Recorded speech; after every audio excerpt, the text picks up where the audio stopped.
Hey, I'm Damon, and on this channel we usually talk about the intersection between leftist politics and a liberationist kind of Christianity. And in this video we're going to go really deep on the spiritual side of things and talk a lot about Jesus and the history of Christianity and all that cool stuff. And in my last couple videos I talked about how I really want to talk about theology from the body outward, from the earth up. We need a better theology of the body. Embodiment is such an important topic, especially when we're talking about theology and politics. I think there is a way to talk about this stuff without so quickly jumping to transcendence, while still capturing the beauty and sacredness of spirituality. So check out my video on embodiment for context on how we can talk about this stuff in that way. And in this video, we're gonna keep on talking this way on the subject of healing. And before we get into this really long video, make sure you subscribe, check out my other videos, follow me on Twitch, check me out on Patreon, support me, I'd appreciate it. Also, join my new Discord server that I just opened up. All the cool kids are over there. The link will be in the description. All right, thank you.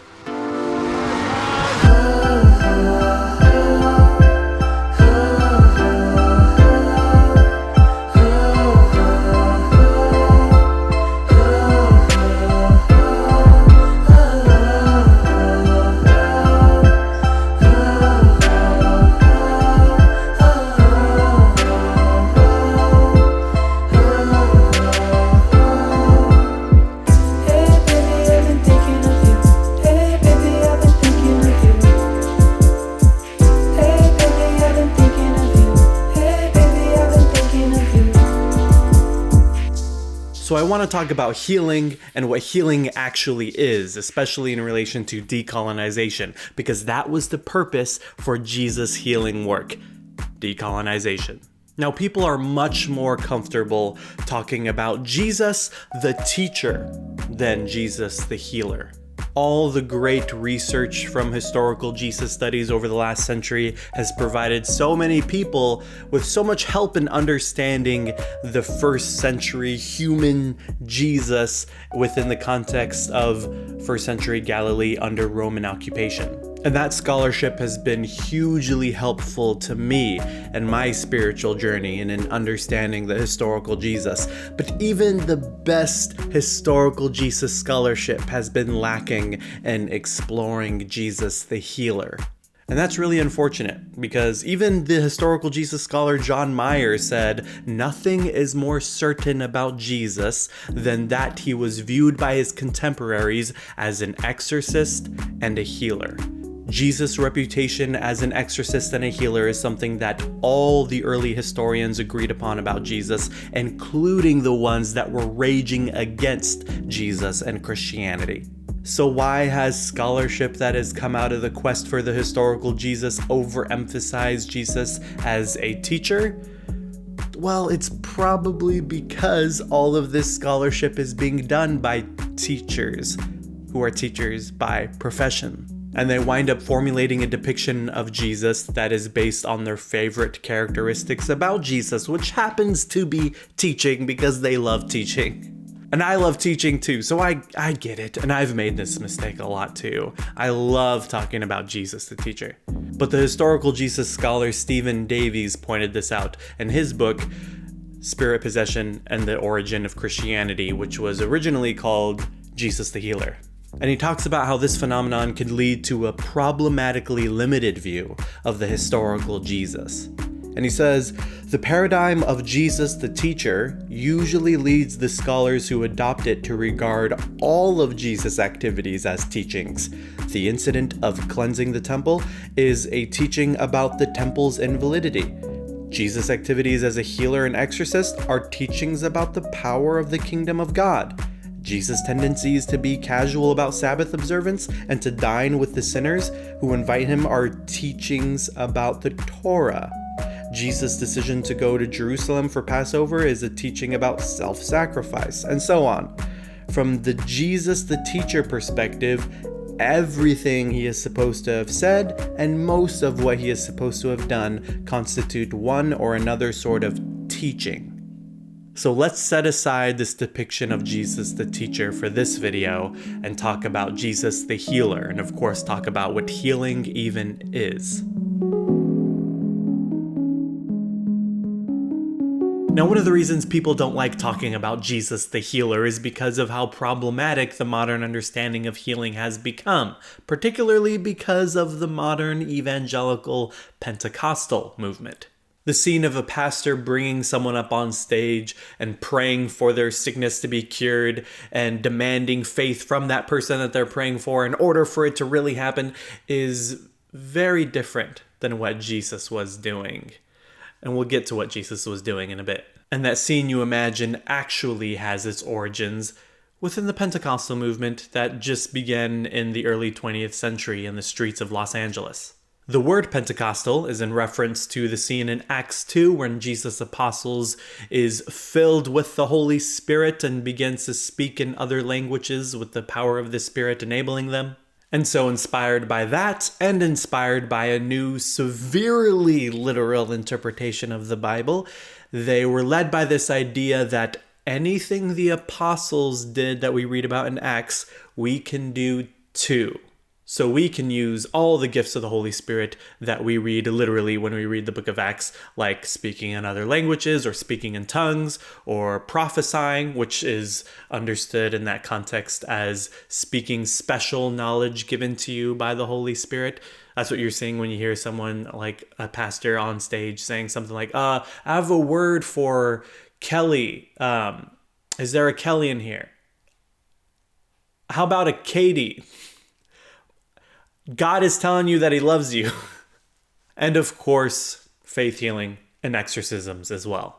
Exorcism in a Pentecostal context looks very different than it does in a Catholic context, because with a Catholic exorcism, you have to bring in a priest to do a specific set of rituals and prayers. In a Pentecostal context, if you're a Spirit-filled Christian, then you have the power to go out and heal people and exorcise demons out of people through the power of the Holy Spirit through laying on of hands. And this leads to a lot of people who don't know what they're talking about going up to others saying things like, can I pray healing for you? Or can I pray a demon out of you? Pretty much, which I'm sure, as you can imagine, leads to a lot of uncomfortable situations. And I'm sure even a lot of people who watch my videos can remember situations like this if you came from this context. And I grew up in this Pentecostal environment. When I was 7, they taught me how to speak in tongues, which I don't do anymore. And I was constantly told growing up to pray for people to be healed of sicknesses. And even when I had any sort of the slightest pain, to pray for it to go away. And if I had enough faith, it will go away. And that's the problematic bit right there. This idea that the prayers only work if you have enough faith. And so therefore, if it didn't work, it was because you didn't have enough faith. And that creates the perfect excuse for each time that these types of prayers don't work. And yet you're surrounded by people who keep saying that God is answering their prayers, making you feel like something's wrong with you and you need to keep trying harder and harder to have more and more faith. But this logic doesn't always follow through.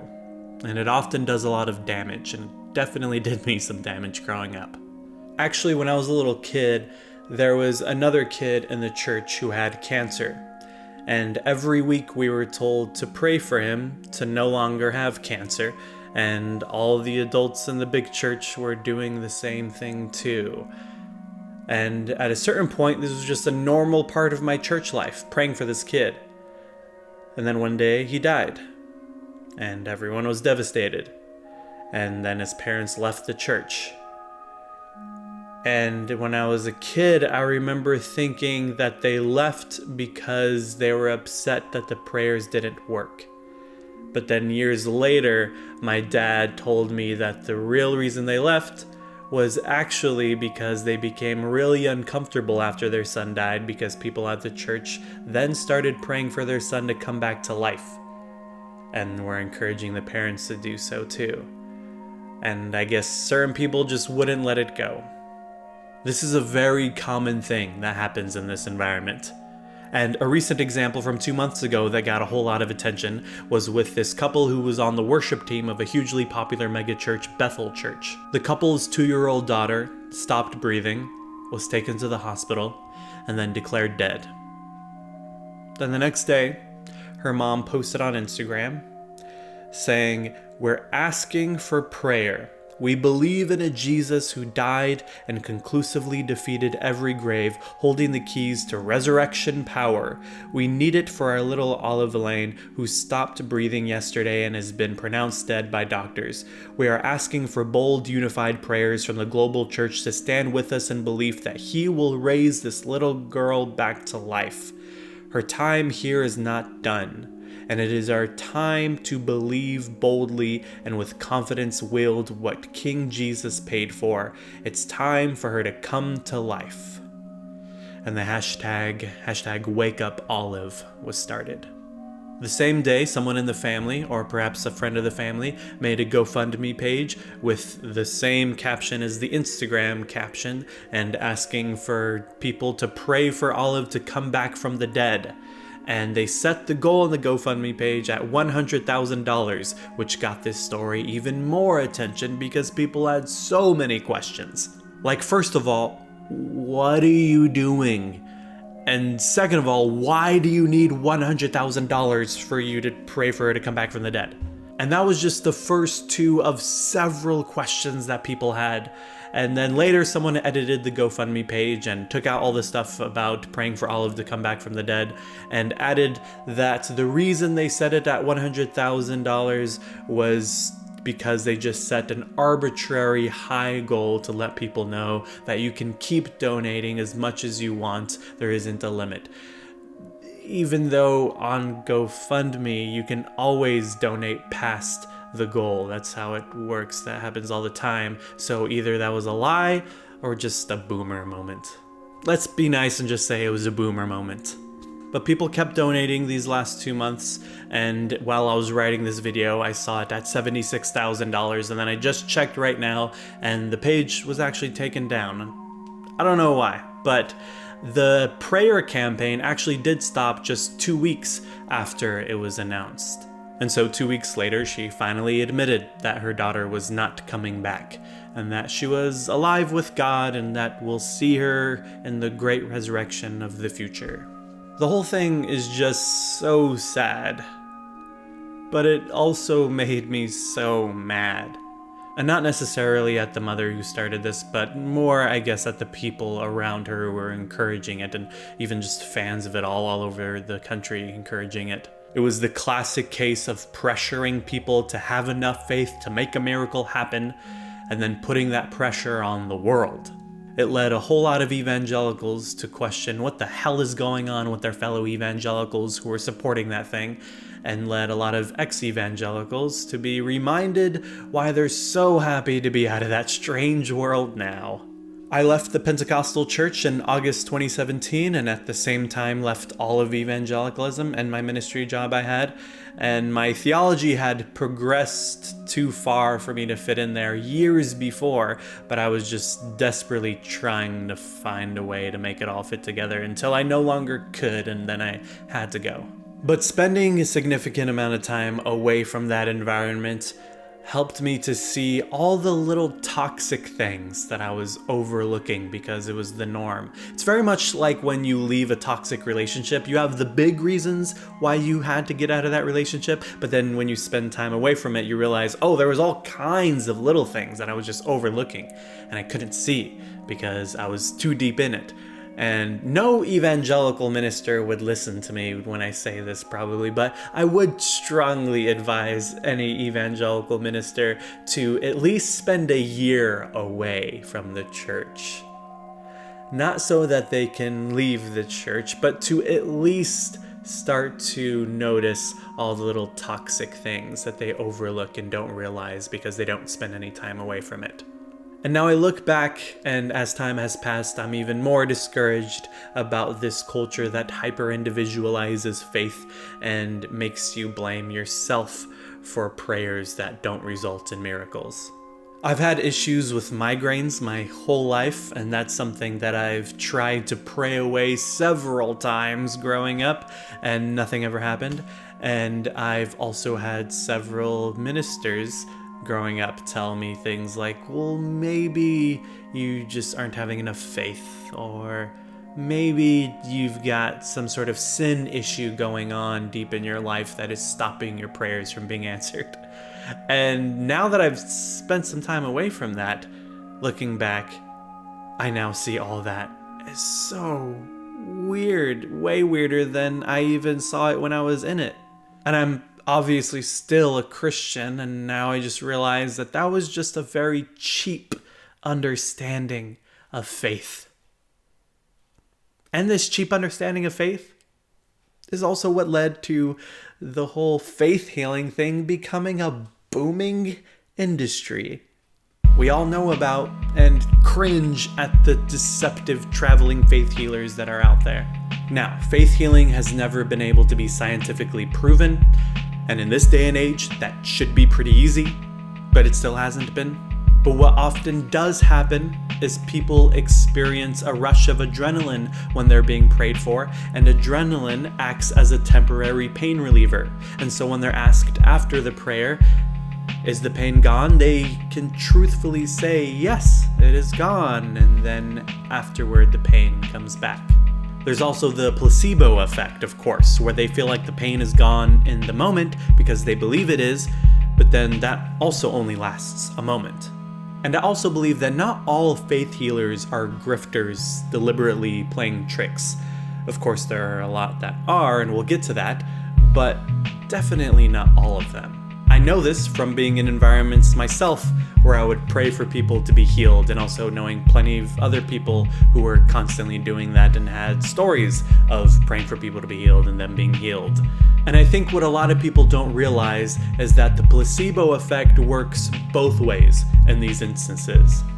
I ask someone what they need prayer for. They say they're having back pain. I go into this full-on Jesus prayer, praying for their pain in their back to go away, and then ask them how their back feels afterward, and whether it's the placebo effect or the adrenaline rush, or they're just trying to make me happy, or maybe it was just a temporary back pain that would have gone away anyway, they say yes. And that creates faith within me that this works. And so even if I then pray for other people to be healed and they say, no, nothing happened, I still have this story of a time that it did happen, even though that person just went away and maybe it was a temporary back pain and it didn't really matter, or the pain came back later, but they didn't tell me that.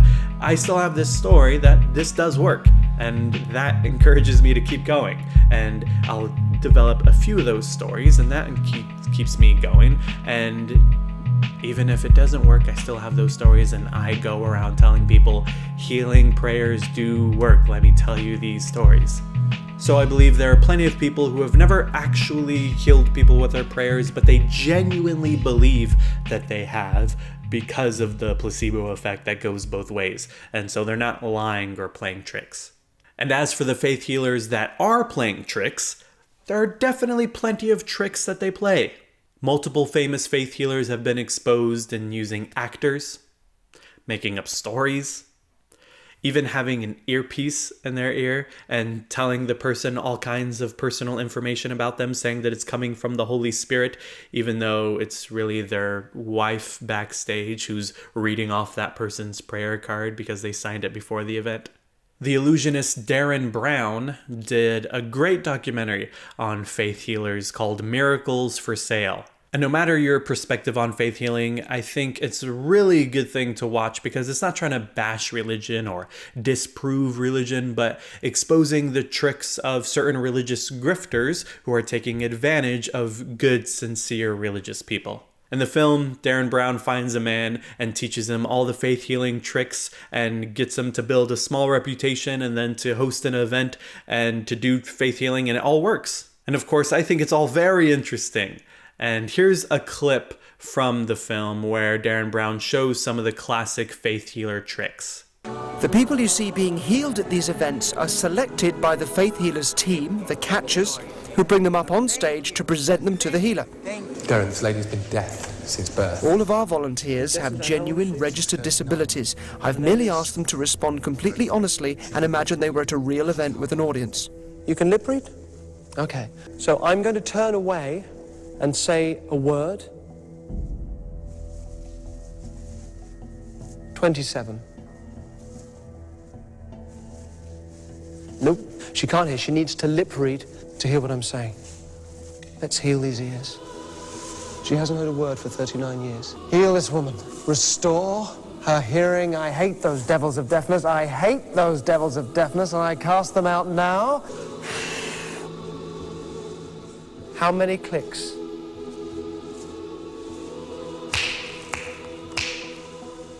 Three. Say Jesus. Jesus. She's no longer lip reading. Did that just work? A miracle seems to have happened. But before I explain this, let's see another one, this time with someone who's registered blind. Darren's is Ian. He's been blind since birth. Been blind since birth. And how old are you now, Ian? 46. This man is 46. He has been blind since birth. This man has never been able to see. He doesn't know what it's even like to be able to see. Take a step forward for me. Let's start praying. Father, I command those devils of blindness to come out of this man. Spirit, fall upon this man. Heal this man. Bring him back up. Bring him back up. Come forward, come forward, come forward. Father, open this man's eyes.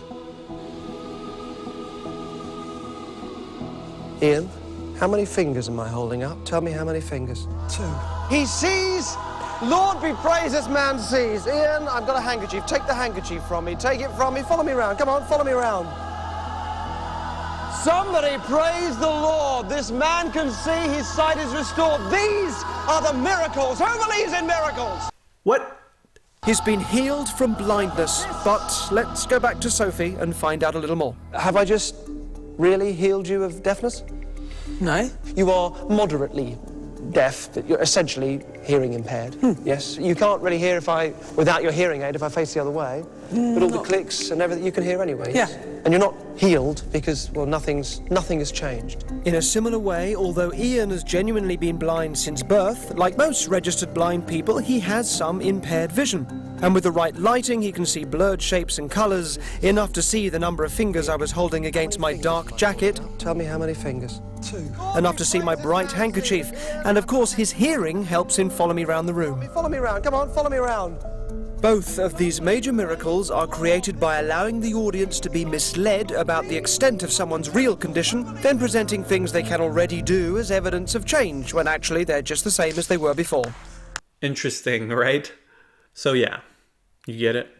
Now, this isn't some edgy anti-Christian atheist video. I'm sure plenty of you have heard everything I've been saying from atheists before, who then proceed to disparage all religion as tricks and illusions. But remember, I said this wasn't what Jesus was doing when he was doing his healing work.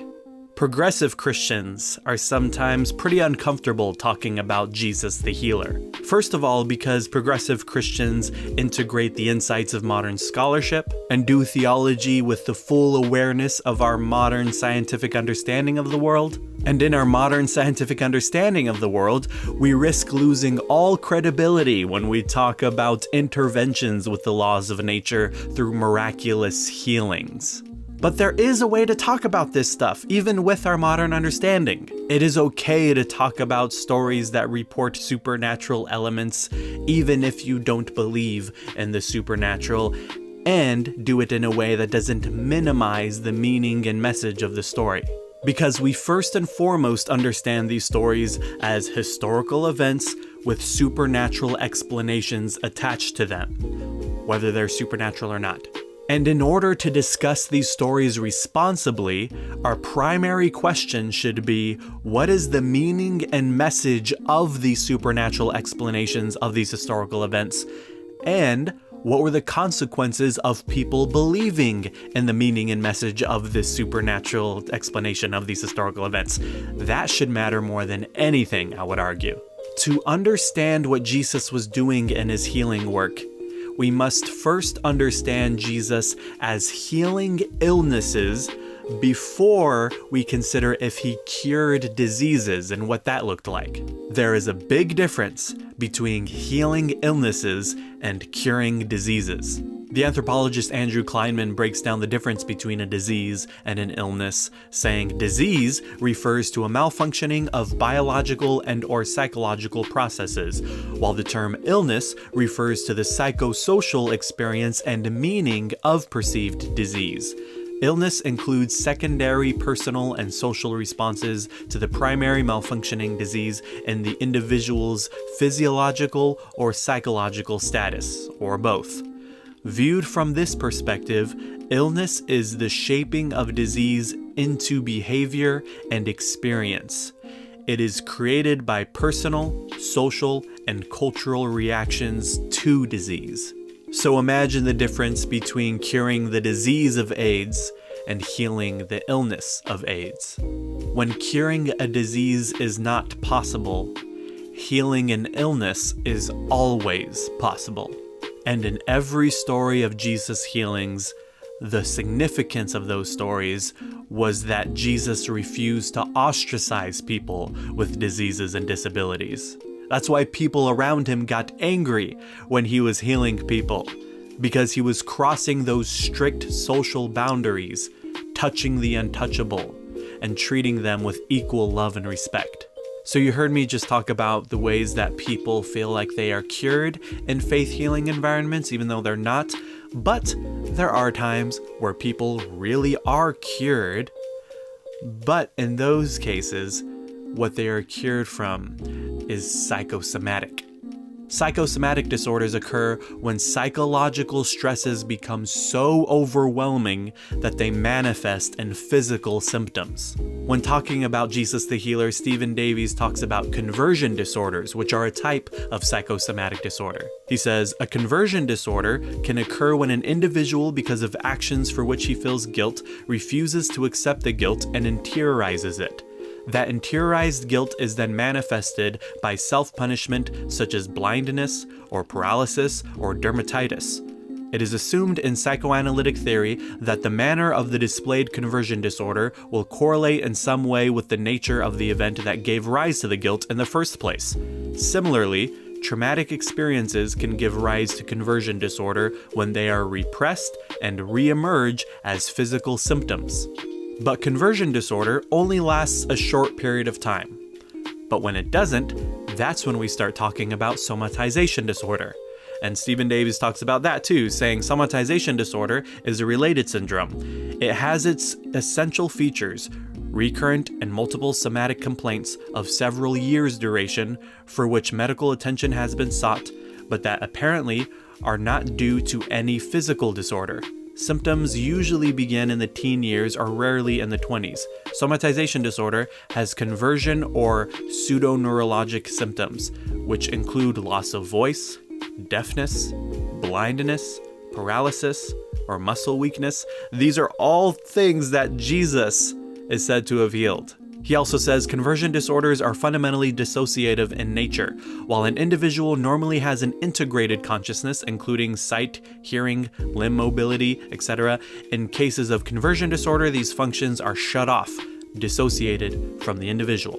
So it's very possible that the people that Jesus was reported to have cured had the kind of psychosomatic disorders that we're talking about. It's also possible that modern faith healers cure conversion disorders all the time.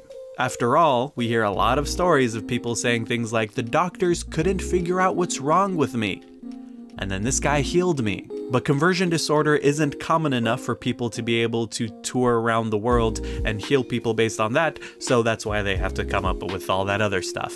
But one could argue that conversion disorder, particularly somatization disorder, was very common in 1st century Galilee under Roman occupation, particularly because of the specific Roman oppression of the poor and the sick. When someone develops a disability as a result of conversion disorder, the disability isn't the problem, it's a solution to the problem that functions as a coping mechanism for real psychological conflicts. And when we talk about Jesus' exorcisms, the traumatic material conditions that can result in conversion disorders become even more clear. Now, as for spirit possessions, Altered states of consciousness is a natural human phenomena that historically has had supernatural explanations attached to them, known as spirit possession. When people are put in the right circumstances, an alternate stream of consciousness can open up and take over the body. This is simply a gift of neurobiological evolution. Usually, spirit possession occurs in a safe, contained, temporary environment led by a shaman of sorts. But sometimes the spirit possession would occur in the home, apart from everyone, and in those cases, the shaman or the priest or the healer had to go in and help free the person from the spirit's control through ritual and care. So usually when spirit possession occurs in the home, it's understood as a demonic possession, as a negative experience of spirit possession. But what's funny about that is, as anthropologists have studied reports of demonic possession, they've noticed that in most cases of demonic possession across all cultures, there is a positive effect on the possessed person, their relationships, and their status in the community. And most commonly, demonic possessions have occurred in women and children, and when it's men who are of low status in the family and in the community. And Stevan Davies says, instances of demon possession are to be found much more commonly among classes and kinds of persons who are otherwise unable aggressively to respond to oppression and insult.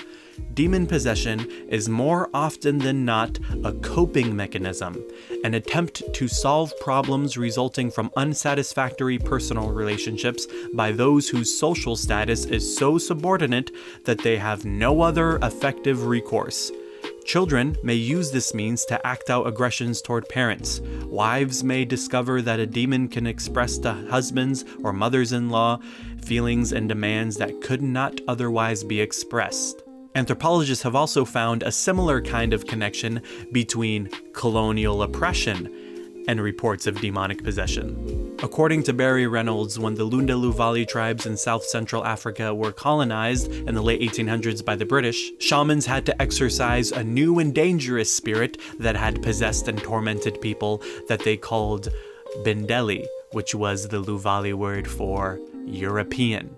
And we could argue that this is a modern version of what was happening in the 1st century under Roman colonial oppression. Especially when we read the story of a man possessed and tormented by a demonic spirit, and the spirit says, "I am Legion." Legion was a word used to refer to a fleet of thousands of Roman soldiers. Imagine how traumatizing it must be to have your land taken from you and be forced to assimilate to the colonizer's culture, and to experience a split within you where one part hates the oppressor for what they do, while the other part is forced to honor and admire your oppressor. And the way that the Gospels tell these stories, Jesus was constantly surrounded by the sick and the demon-possessed on every corner. And so Jesus actively healed these people that were abused through Roman colonial oppression. And caught up in Jesus' healings and exorcisms was his declaration that their sins are forgiven, therefore undoing the psychological guilt that had plagued them so much that it resulted in diseases and disabilities. Jesus was making it so that the people he healed now had certainty that the material injustice occurring in their lives was not because of any fault of their own. Jesus told them that they were forgiven, which meant that they were now liberated from endlessly looking inward for the causes of their material suffering, and were now free to look outward. Now, I'm not giving these explanations of how Jesus decolonized spirits and healed psychosocial illnesses as a way of saying that Jesus definitely didn't cure any diseases and that supernatural miracles don't happen. What I am saying is that Jesus' purpose in these interactions was to decolonize the spirit and heal the illness, whether he literally cured diseases or not. You can believe whatever you'd like about that. You can believe that Jesus healed illnesses and cured diseases, And you can also believe that Jesus healed those psychosocial illnesses by crossing those strict social boundaries and touching the untouchables, treating them with equal love and respect. And this led to his followers telling stories about Jesus curing diseases in order to make the larger point that this movement includes those we previously thought were excluded, and so this also includes the sick. After all, the gospel writers were evangelists who picked up the habit of parable telling from their rabbi Jesus. They weren't historians, but like I said, you can believe whatever you'd like about the historicity of these stories. The message and meaning are what matters. And the message and meaning of these stories depict a world where those with disabilities and diseases are included and told that they are forgiven so that they may see that the problems of the world do not have their source within themselves, like those in power had been saying.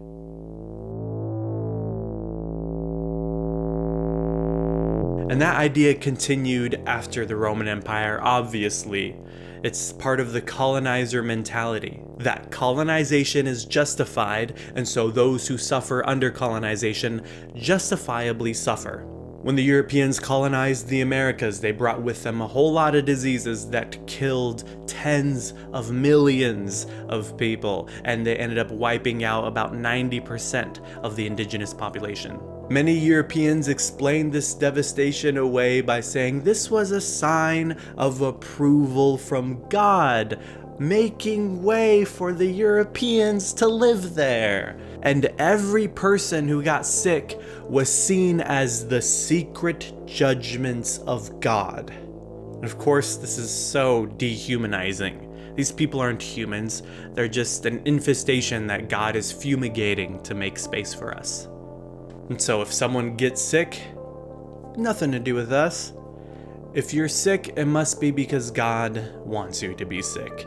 And if that sickness leads to you dying, it must be because God wanted you to die. And if God wanted you to die, it was probably to make way for us. And so colonization always dehumanizes. And decolonization rehumanizes. And so every time Jesus healed someone, he was decolonizing the spirit and rehumanizing the people who had been degraded and dehumanized by the Roman Empire. And so all these Christian missionaries that go to these other countries that are significantly suffering as a result of colonization and go there to heal people, if they go there to heal people but continue to perpetuate the colonization that they are suffering through, they are not doing what Jesus was doing when he healed people. Because the purpose of Jesus' healing was to decolonize the spirit of people who had been beaten and broken and dehumanized by colonization. And you must decolonize the spirit so that people know that they even have potential for material decolonization as well. That's what Jesus was doing when he healed people. And so many Christians today don't realize that their very complicated theology of healing is still very much within this colonizer mentality. Boils down to believing that the sick are just experiencing the secret judgments of God, and a proper experience of God would end their suffering and their sickness. Of course, plenty of these particular Christians would deny that, and you may even be watching it and denying it as well. But if I were to ask you, why are some people sick and can't get better? Or why do some people have disabilities and no matter how many prayers they receive, nothing changes? And your answer has something to do with some sort of divine plan or some sort of divine judgment, then that is the colonizer mentality, because you refuse to see them as fully human even in their limitations. You believe that they still need a proper experience with God in order to be free from their limitations. Nancy L. Eiesland wrote a book called The Disabled God, Toward a Liberatory Theology of Disability. And in that book, she talks about her own experience as a person with disabilities and how the church has not done a great job in the way it treats people with disabilities. And she says, the present thread within the Christian tradition has been that disability denotes an unusual relationship with God. and that the person with disabilities is either divinely blessed or damned, the defiled evildoer or the spiritual superhero. As is often the case with such starkly contrasting characterizations, neither adequately represents the ordinary lives and lived realities of most people with disabilities. And this goes way back, of course. And I'm not really sure about other religions, but I know Abrahamic religions have always done a disgustingly horrible job at the way that they treat people with disabilities. For example, in Leviticus 21, when God is giving instructions for the descendants of Moses' brother Aaron, who will always be the priests within the Israelite tribe, he says, "Speak to Aaron and say, no one of your offspring throughout their generations who has a blemish may approach to offer the food of his God. For no one who has a blemish shall draw near, no one who is blind or lame, or one who has a mutilated face, or a limb too long, or one who has a broken foot, or a broken hand, or a hunchback, or a dwarf, or a man with a blemish in his eyes, or an itching disease, or scabs, or crushed testicles. No descendant of Aaron the priest who has a blemish shall come near to offer the Lord's offerings by fire. Since he has a blemish, he shall not come near to offer the food of his God. He may eat the food of his God, of the most holy as well as of the holy, but he shall not come near the curtain or approach the altar because he has a blemish, that he may not profane my sanctuaries, for I am the Lord, I sanctify them." Thus Moses spoke to Aaron and to his sons and to all the people of Israel. Now that's the kind of bullshit that'll turn you into an edgy fedora-wearing new atheist if you're not careful. So this was the beginning of explicitly, theologically linking disability with sin. But, as with a lot of stuff that Leviticus says, this dismissal of people with disabilities was implicit culturally and then later theologically justified, instead of the other way around. And then by the time we get to the era that the New Testament was written in, we see a shift in the way that disability was understood. That is still sort of problematic by today's standards, but was at least a huge leap forward from what we read in Leviticus. When Jesus encountered different people with disabilities and diseases, his followers assumed that these people were like extra sinners who needed to be divinely forgiven in order to get better. In John 9, when Jesus' followers see a blind man, they ask him, "Rabbi, who sinned, this man or his parents, that he was born blind?" And then Jesus answered, "Neither this man nor his parents sinned. He was born blind so that God's works might be revealed in him." Now, first of all, Jesus is making a huge leap forward here by unlinking disability and sin, claiming that neither him or his parents sinned in order to make him blind. Now, where he goes from there is still kind of problematic, saying that he was born blind just so that God's works can be revealed in him. But we must acknowledge that was a huge leap forward from where they were. And I believe John puts these words on the mouth of Jesus when writing his gospel as a way of representing the shift that the whole new Christian movement was experiencing in their understanding of disability. But of course, we must keep evolving. And that's a huge theme in the New Testament and the whole Bible. Especially when you see Jesus saying things like, "You've heard it said, but now I say unto you." Jesus knew they were now ready for another click forward.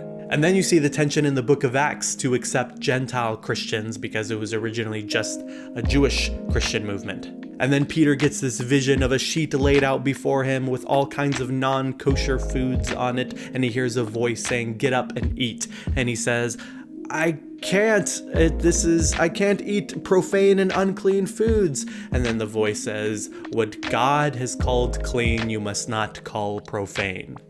Peter later realizes that this was a metaphor for accepting the Gentiles who they had previously seen as unclean and profane. It was about including the people we initially thought were excluded.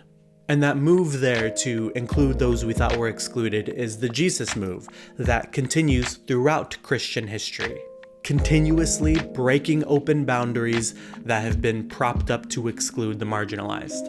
So even though the Bible doesn't explicitly spell out which marginalized groups to include and how to do it, Christians are called to follow that pattern set forth, realizing how we can constantly work toward greater equality by consistently including the excluded. I also thought it would be a great idea to give a segment of this video to Jaleesa, aka Snapple and Cats, on YouTube, who's also a fellow Christian leftist, and on her channel she talks a lot about her experiences with disabilities and about disability rights, and that's a great channel to go subscribe to, by the way.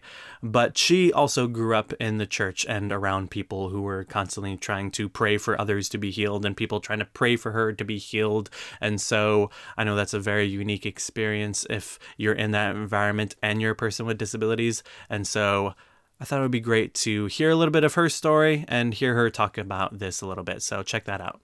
Hey everyone on Damon's channel. For those of you who don't know me, my name is Jaleesa, or I run a channel called Snapple and Cats, so you can call me that too. And I have Tourette syndrome along with several other disabilities.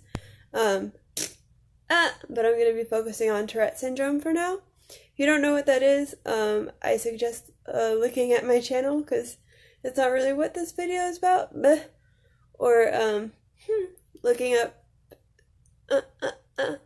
some stuff about it on Google. But basically it is a neurological condition that makes me make movements and noises that I can't control called tics. But anyways, fuck off.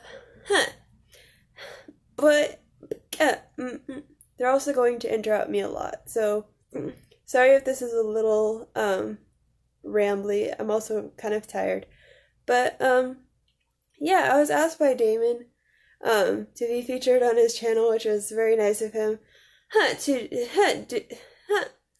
do a video about what it's been like basically as a disabled Christian who's sort of grown up in the church. So I just wanted to talk a little bit about that. Sorry, I have notes, so I'm looking down. So yeah, my experience with the church as a disabled person. I don't know. At first I didn't really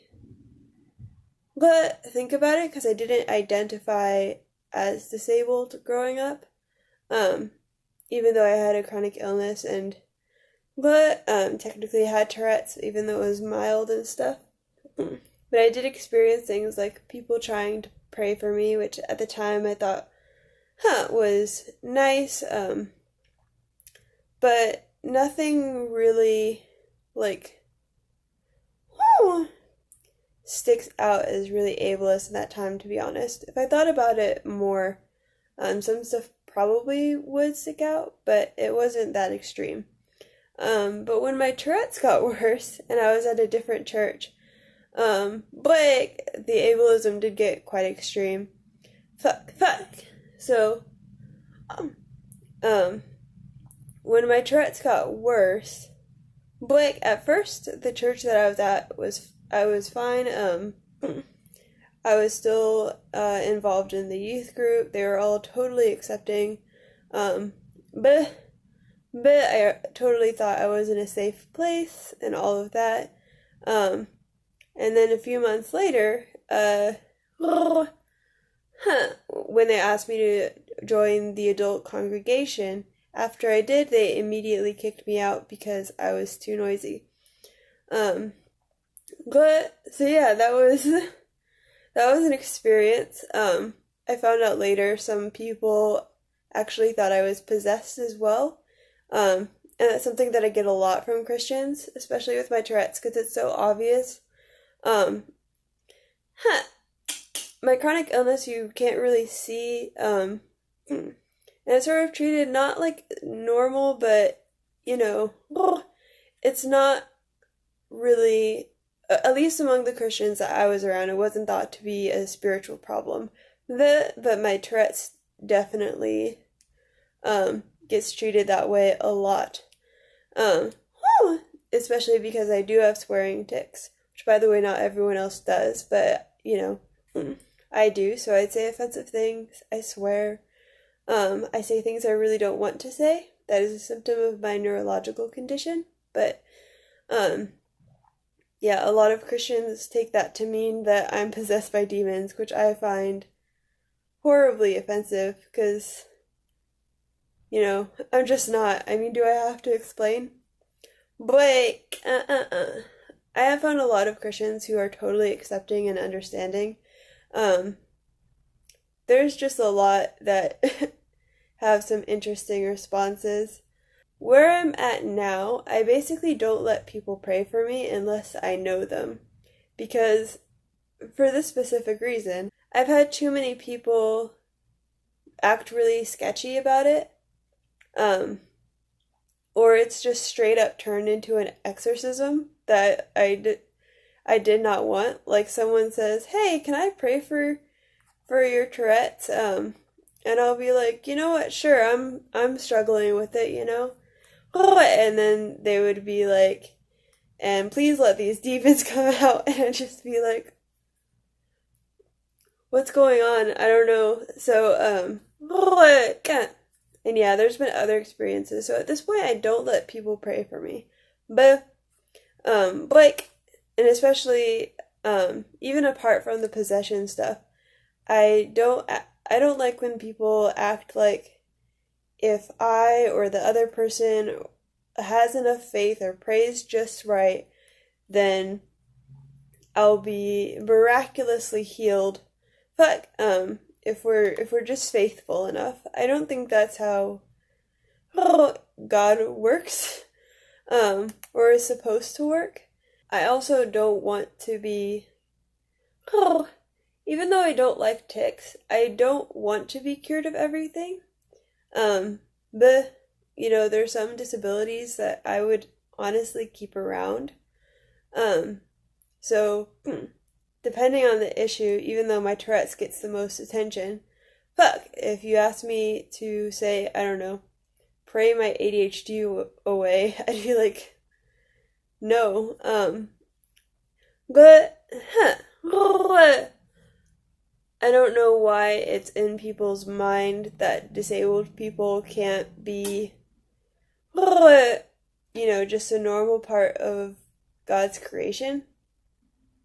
It's one thing if you actually know me and you know my issues, because disability isn't all my issues, and we want to pray together for those things. But for people to just be walking down the street and see that I'm disabled, that I have Tourette's, and assume that I need prayer, and if I have enough faith I'll be healed, or I'm possessed, that's really weird to me. Well, I have a few videos on my channel about Tourette's and possession, just sort of addressing my thoughts on that. So there's that. But honestly, experiencing so much ableism from the church has driven me away a little bit. Part of that is my chronic illness and just not being able to go out in general. And find churches that I like. But part of it is definitely the ableism, among other things. I think we all know the church has many, many problems, especially white evangelical churches. But yeah, I do get nervous around other Christians. Just because of, those experiences, especially the ones where they think I'm possessed. But yeah, I think that's all I have to say on the matter. I'm sorry this was really rambly. I feel like my brain is all over the place as usual, to be honest. But I don't know. Hopefully this works, and this can be pieced together in an educational manner, and I hope it helps. And I hope, wow, hey, I love you, fuck you. But yeah, I hope it helps people to learn from my perspective. And you can always ask me questions if you want on either my own YouTube channel or I'm Twitchy Spoonie on Twitter. Yeah, you can ask me respectfully about my experiences there. This is a very exciting and great video to be a part of. And thank you, Damon, for letting me on your channel and letting me speak about these issues, even though I'm super rambly. Alright, see you later. Bye.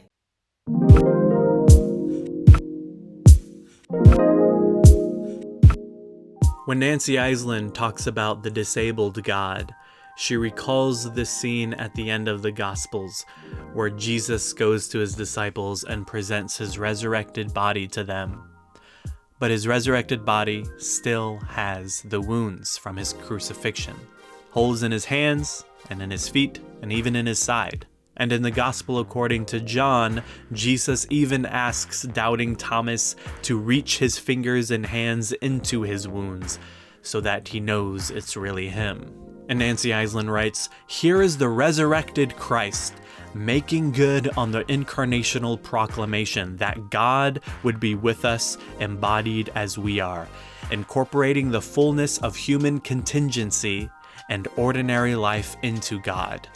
In presenting his impaired hands and feet to his startled friends, the resurrected Jesus is revealed as the disabled God.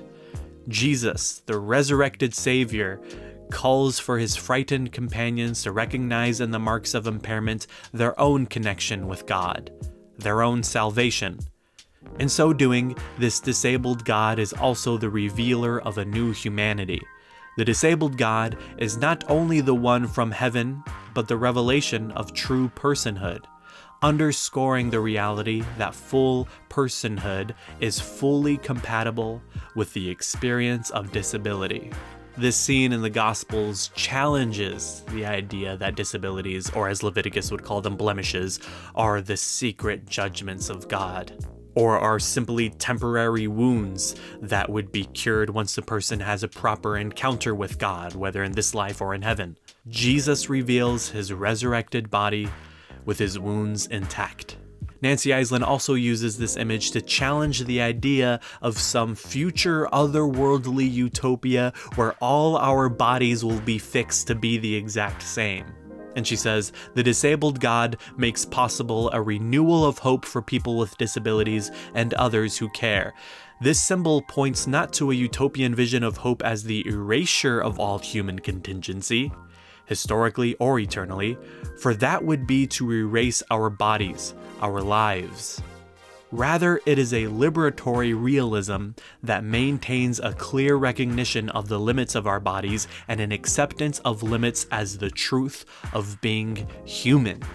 And as several people have said before when speculating about a potential afterlife, perhaps a paradise-like afterlife would not remove the limitations of our brains and bodies, but would actually remove the stigma that excludes people with limitations in their brains and bodies.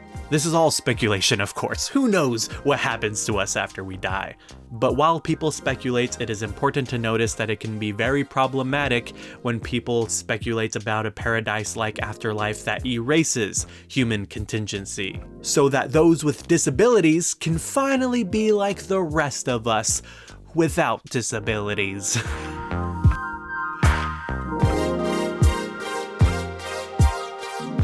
We need to shift our understanding of healing and see healing as first and foremost relational. It's about sitting with someone in their pain, promising you'll stick around for them no matter what. We live in a world that promises quick fixes and cures, and we don't know how to sit with someone in their suffering without trying to find a way to make it all go away as quick as possible.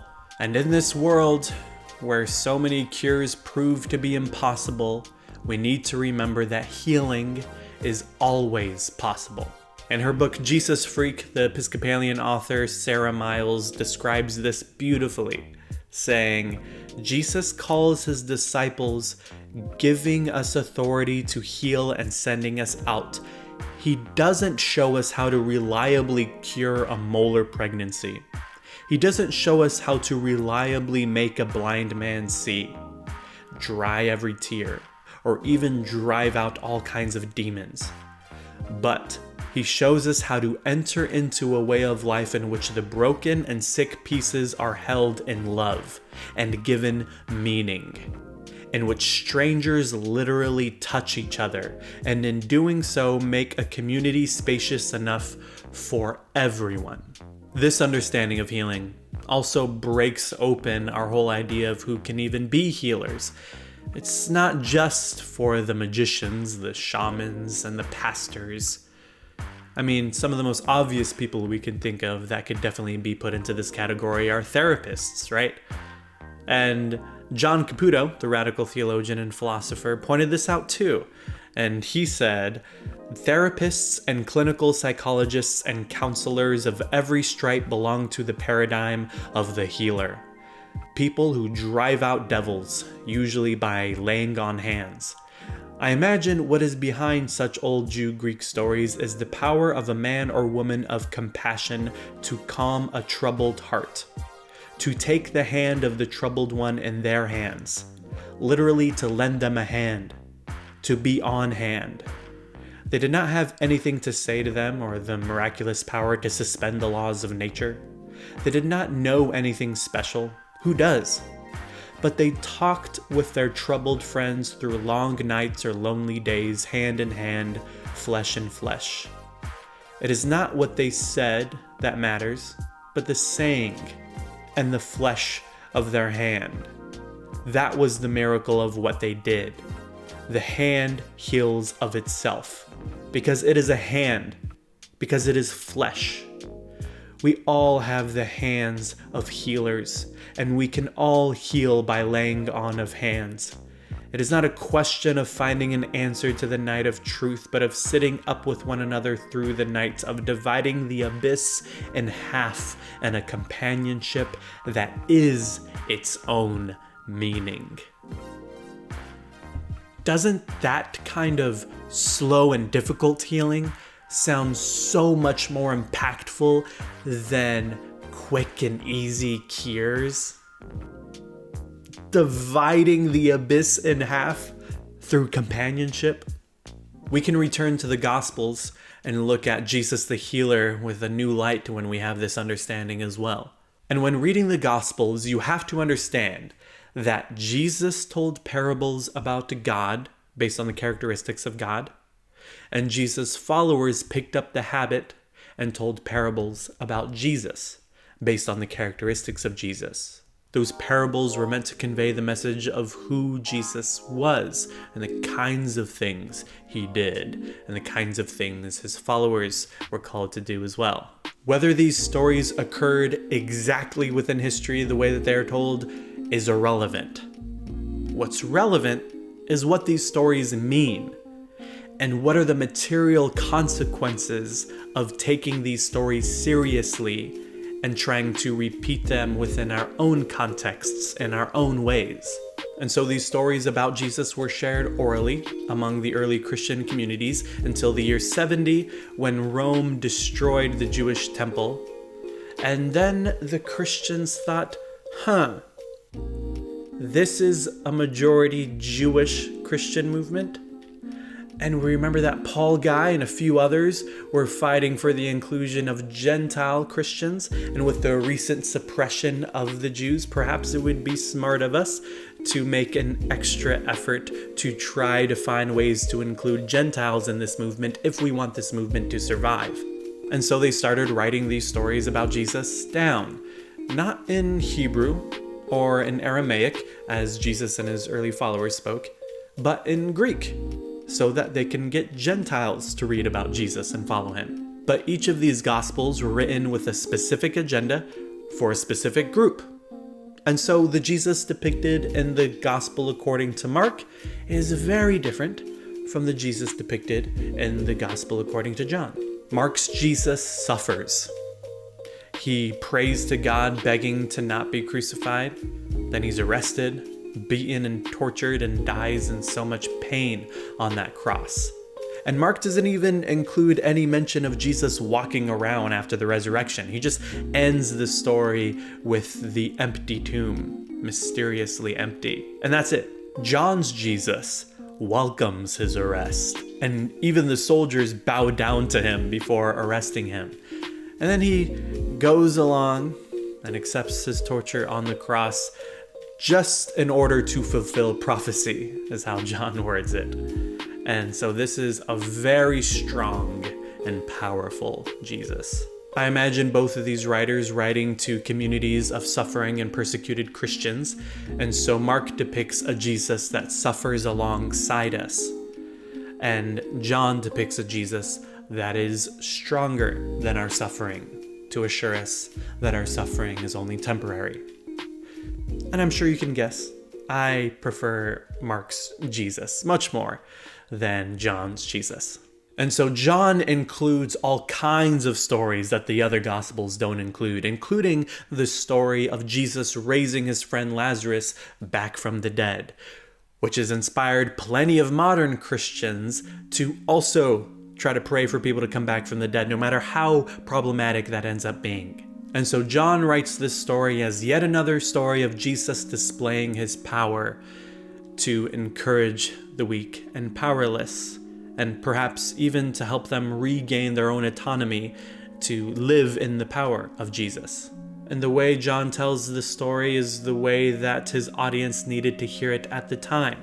Mary and Martha ask for Jesus to come and save Lazarus' life as he's dying, and he ends up showing up too late, and Lazarus is dead, and Jesus weeps. But then John has Jesus say that it was on purpose, that he intentionally took a while so that raising Lazarus from the dead would glorify the Son of God. I don't think this telling of the story works today for us. I don't think we need to get rid of the story, but I think we need to tell it differently. When I think of the way the literal interpretation of this story, of the literal resuscitation of Lazarus is told, I don't think much life comes from it anymore. When I think of that couple who told the world to pray for their baby to come back to life, and when I think of that couple who left the church when I was a kid because people kept trying to pray for their kid to come back to life, I think the Jesus move would look a lot differently in those situations. If we would retell the story of Jesus and Lazarus, not with the purpose of displaying Jesus' power, but for the purpose of depicting a Jesus that suffers alongside us and teaches us how to suffer alongside others, we would tell the story very differently. If you think this is heretical or blasphemous, that we would tell this story differently, let me remind you that this is what the gospel writers did to each other. They would see the way that the story was written previously and then change it so that it would have a greater impact on their specific audience. You've never read more than one gospel if you think that's heretical, or at least you weren't paying attention. And so for this task of retelling this story, I turn to John Caputo, who sees the central moment of this story not in Jesus bringing Lazarus out of the tomb, but in Jesus arriving to the tomb too late and weeping. He has a whole chapter on this story in his book, The Weakness of God, A Theology of the Event. And at the end of that chapter, he tells it like this: "The only thing that explains Jesus weeping is that he could not get there in time. The divinity is in the weakness, not the power. It is the weeping that is divine. Not this high Christological sleight of hand, as if Jesus would be the source of immense human suffering in order to stage a display of divine might. But the weeping is the weakness of God, the tears of God, which is the compassion, the healing, the restoration of lost life. The divinity is the compassion he would have extended to Lazarus. The long night at his bedside, had he gotten there before his death, which is the weak force of God. The divinity is compassion he extended to Mary and Martha in the days after his death, the courage he gave them to go on, the joy he taught them to take in a brother well loved, now lost, but always loved. Behold the lilies of the field, how beautiful they are, but they only last for a day. How much more beautiful our days, which the Lord God, blessed be his name, has multiplied many times over." Over the next weeks and months, Jesus and the two sisters would have laughed over many a good story about the foibles of Lazarus, his good heart, his love for his sisters and his friends. Gradually, they would gather the strength to come out from the dark grave of despair and go on. Like the sun that rises every morning, like the new day that never fails to come, like the new tide, the new moon, the new spring, all figures of the new time. Jesus always had the gift, the grace, to see things that way. God's gift, God's grace. That was precisely who Jesus was. And that is what everyone remembered about him. And like I've been saying, whether Jesus literally cured diseases or not, his primary purpose was healing illnesses and decolonizing the spirit so that people may be empowered to decolonize their material reality as well. And we all have the ability to do that with one another. In our age of late-stage capitalism, the governing ideology of neoliberal individualism constantly cultivates shame within us for each of our limitations, blaming our limitations for the reason that we're not as successful as they say that we could be if we worked hard enough and didn't have so many limitations. And people with disabilities, of course, are forced to suffer this shame the most. Our role as healers, if we were to take on that important role, is to anoint each other's limitations as holy and rehumanize those parts of ourselves, decolonizing the spirit so that we may know that our limitations are not to blame, and so that we may be free to challenge the dehumanizing forces in our material day-to-day lives. That's what Jesus was doing. Thank you for watching this video. Leave a comment, let me know what you think, and subscribe so you can see more videos like this. Also follow me on Twitch, where we stream every week talking about this stuff in a more free-form and interactive way at twitch.tv/whoisdamon.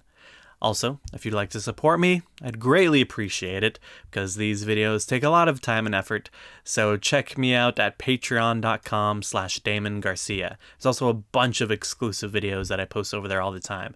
And shout out to every patron already over there. Shout out Keith Wetzel, Stephen Harp, Ranger Jenny, Refined Your Scene, James Finlay, New Transcendentalists, Kristen Mouse, Mike Togman, Peter John Blake, Mimi McGann, Kali, Onion, Keegan James, Tammy D, Erica Guzzo, Sam Osakwe, Marina Black, and everyone else. I appreciate every single one of you.